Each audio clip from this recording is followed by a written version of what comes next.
Hello, नमस्कार guys. मी प्रतीक्षा तुम्हा सर्वांचं स्वागत करते आजच्या नवीन व्हिडिओमध्ये.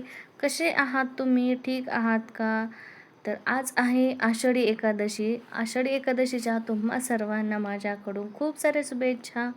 तर आज सकाळ सकाळ मस्त असे झाडांना फुलं आलेले होते. म्हटलं चला सगळ्यात अगोदर देवपूजा करायची होती, कारण आज उपवास होता. जास्त काय आज फक्त खिचडी स्वयंपाक नसतो, काय नसते त्याच्यामुळं त्याच्यामुळे म्हणलं चला सगळ्यात अगोदर ना झाडांची फुलं वगैरे तोडून आणावीत. तर बघा मग नंतर आहे ना इथं झाडाची फुलं तोडून आणले, ती केले. पण देवपूजा मग थोडंसं मी परत म्हणलं अगोदर करावा, पण नंतर केले. तर त्याचबरोबर अगोदर आहे ना खिचडी बनवून घेतली, कारण की खूप लेट होत चाललं होतं. किती लवकर उठलं तरी काही काम आवरायचं नावच घेत नाही. तर सकाळ सकाळ आमची खिचडी तर बनवून झाली, सगळ्या गोष्टी बनवून झाल्या. किचनवरच्या पसाऱ्याला तुम्ही इग्नोर करा, कारण आता स्वयंपाक बनवायचं म्हणलं की पसारा राडा हा आलाच. तर इथं ना आमची खिचडी बनवून झाली. त्यासाठी मला सेपरेट आहे ना प्रिशाला ना मिठाची खिचडी बनवायची होती. त्याच्यामुळे तिलाही खूप भूक लागलेली होती, कारण लेकरांना त्याला उपवास वगैरे काय गोष्टी माहीतच नसतात. त्याच्यामुळं मग मी तिला मिठाची खिचडी बनवली आणि गरम गरम लगेच तिला ना खायला देण्याची तयारी चालली होती माझी. मग कसं असतं लेकरांना सगळ्याच गोष्टी लागतात. मग तिला मी खिचडी वगैरे घेतली, त्याच्यामध्ये तिला चमचा लागतो. मग त्यासोबतच मी तिला एक बनाना पण दिला.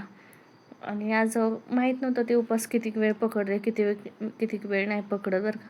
पण 3 दिवसभर पकडला, कारण की याच्या अगोदर कधी असंही नाही केलेलं. त्याच्यामुळं त्यानंतर मग मी देवपूजा पण छान अशी करून घेतली. तर बघा आपली देवपूजा छोटीशी. मग डायरेक्ट आहे ना मी डायरेक्ट गावाला निघायला जातानाच क्लिप घेतली बरं का. आम्ही ना गावाला चाललेलो होतो आषाढी एकादशीच्या दिवशी. तुम्ही म्हणता ना गावाला खा, तर तिथं पण तुम्हाला पुढच्या आता व्हिडिओमध्ये कळणच. तरी मस्त असं ना मी ना थोडंसं थांबलो होतो, कारण खूप थकलो होतो गाडीवर. त्यानंतर माझे मम्मी पप्पा पण घरी आलेले होते, आणि ते आमच्यासाठी ना जवळजवळ 1.5-2 तास आहे ना आमचा वेट करत बसलेले होते. त्याच्यामुळे आम्ही एवढं फास्ट गेलो ना, खूप फास्ट गेलो. तर त्यांनाही भरपूर घरी काम होते, पण तरी पण ते थांबले होते. त्यानंतर बघा इथं ना दुपारचे जवळपास 5-5:30 वाजले होते बरं का.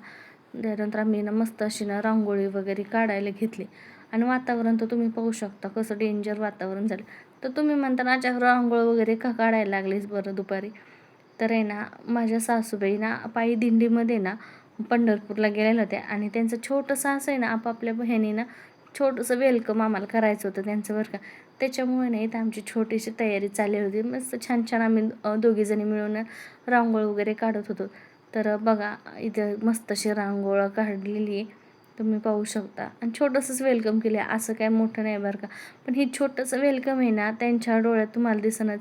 एवढं भरून आलं होतं ना त्यांचं मन अक्षरशः, की म्हणजे कसं त्यांनाही कुठंतरी वाटतंच ना हो.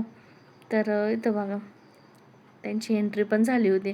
आणि ही ना माझ्या ना एवढी एवढूशा लेकराने एवढी हाताने ना सुद्धा ते वेलकम केलं बरं का. कुठं छोटे छोटे फुलांच्या पाकळ्या कर, अशा गोष्टी कर.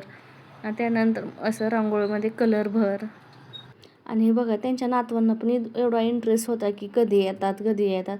त्याच्यामुळे ना ते असे फुलांच्या पाकळ्या वगैरे होत्या आणि छोट्या छोट्या ते टाकत होते दोघंजण बरं का. त्यांनाही खूप असं आनंद झाला की आता कसं कोणती पण व्यक्ती थोडंसं बाहेर गेली, आपल्यापासून थोडंसं दूर गेले तरी आपण त्याची वाटच पाहत असतो ती व्यक्ती कधी घरी येते. तसंच त्या प्रकारे आम्हालाही आनंद खूप छान झाला. त्यानंतर आम्ही त्यांचे मस्त असे पाय वगैरे धुवून घेतले. नंतर त्याला ओवाळलं ते केलं, आणि इकडं सगळं काय आमचं हे चाललं होतं कसं झालं काय झालं. त्याच्यामुळे मी सगळ्या गोष्टी हसत होते. आणि त्यांना कसं आहे ना त्यांना एक कुठेतरी ना मुलगी नाही या गोष्टीचं ना त्यांना कधीच अंतर वाटू नये.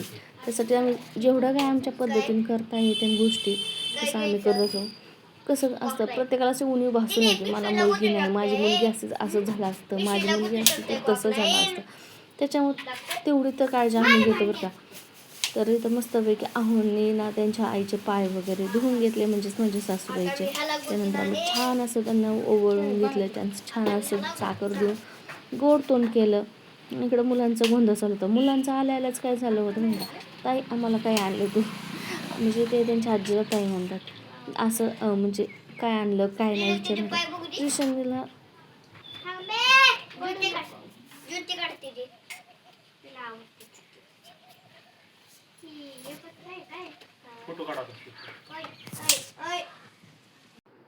त्यानंतर मी ओवाळून घेतलं. मी ओवाळून घेतल्याच्या नंतर दीदीने पण ओवाळून घेतलं. दीदी म्हणजेच माझी जाऊबाई. की बहीण असं काही आमचं नातं आहे. नंतर आम्ही ना तिथं दीदीनं ओवाळून घेतल्याच्या नंतर लगेच माझ्या ज्या मोठ्या सासूबाई आहेत, माझ्या सासूबाईपेक्षा त्या मोठ्या आहेत, त्यांनी पण छान असं ताईला ओवाळून वगैरे घेतलं. आणि जास्त काय नाही बरं का, आम्हीच वेलकम केलं होतं. जास्त काय कोणी बोलवलं नव्हतं, काय नव्हतं. कारण प्रत्येकाच्या घरातून कोणी ना कोणी फॅमिली मेंबर गेलेलेच असतात पंढरपूरच्या वारीला. त्यानंतर थोडंफार आम्ही फोटोशूट केलं सगळ्यांनी मिळून. फोटोशूट आपल्या मोबाईलमध्येच प्रत्येकाने फोटो वगैरे काढला. ही आहे माझ्या पुतणीच, मीन्स माझ्या मोठ्या जावेची मुलगी आहे ही, चुलत जावाची. तर नंतर तिने ही ओवाळून घेतलं. आणि ही जशी छोटी आहे ना, तशी आत्ता जेवढी मोठी झाली ना, तोपर्यंत खूप लळा आहे तिला यांचा, म्हणजे माझ्या सासू सासऱ्यांचा. कारण खूप छोट्यापणीपासूनच ती त्यांच्यापाशी आहे. म्हणजे आमच्या घर शेजारीच आहे, पण लाड मात्र ते खूप करतात. हे आहे तिची मम्मी, मीन्स माझी मोठ्या जाऊबाई. नंतर त्यांनी छान असं दर्शन घेतलं. आम्ही सगळ्यांनी खूप असं गोंधळ वगैरे केला. म्हणजे मजा येते. सगळे एकत्र आले की खूपच जास्त इंटरेस्ट येतो. आणि प्रिशाचं तर आल्यापासून ती बाहुली काही सोडायचं कामच नाही. कारण की आल्यापासून ही बाहुली घेऊन, आणि प्रिशाची पण ही फ्रॉक एवढी छान वाटत होतं, तिला खरंच हा लुक खूप छान वाटत होता. त्यानंतर आहोंनी पण दर्शन घेतले, त्यांच्या आईंचे, वडिलांचे, परत त्यांच्या मोठ्या बहिणींचे, असे सगळ्यांनी. आणि त्याच्यामुळे मी पण त्यांना असं खाली वाकवलं, कारण की चष्टा चलत असतं त्यांचं. त्याच्यामुळे मी पण त्यांना थोडंसं खाली वाकलं. त्यानंतर हे आहेत माझे ना मोठे सासरे, माझे सख्खे चुलत मोठे सासरे असतात ते. तर त्यांचंही माझ्या सासूबाईंनी दर्शन वगैरे घेतलं, आहोंनी दर्शन घेतलं. आणि इकडं दीदी पण दर्शन वगैरे घेते. सगळ्यांचा जसं काय नंबर लागले ते दर्शन घ्यायला, एकाचं झालं की एकाचं झालं की एक. आणि लहान लेकरांचं पण खरंच, माझे लेकरं ना एवढं हुशार आहेत ना, मी तरी वैयक्तिक म्हणतेवर, कुणी म्हणू अगर ना म्हणू, पण एवढं मस्त वळण आहे त्यांना खरंच. त्यानंतर मी पण दर्शन घेतलं. आणि खूप सारा गोंधळ चालला होता ताई आल्यामुळं. तर हा व्हिडिओ थोडासा लेट येत आहे, त्याबद्दल सॉरी बरं का.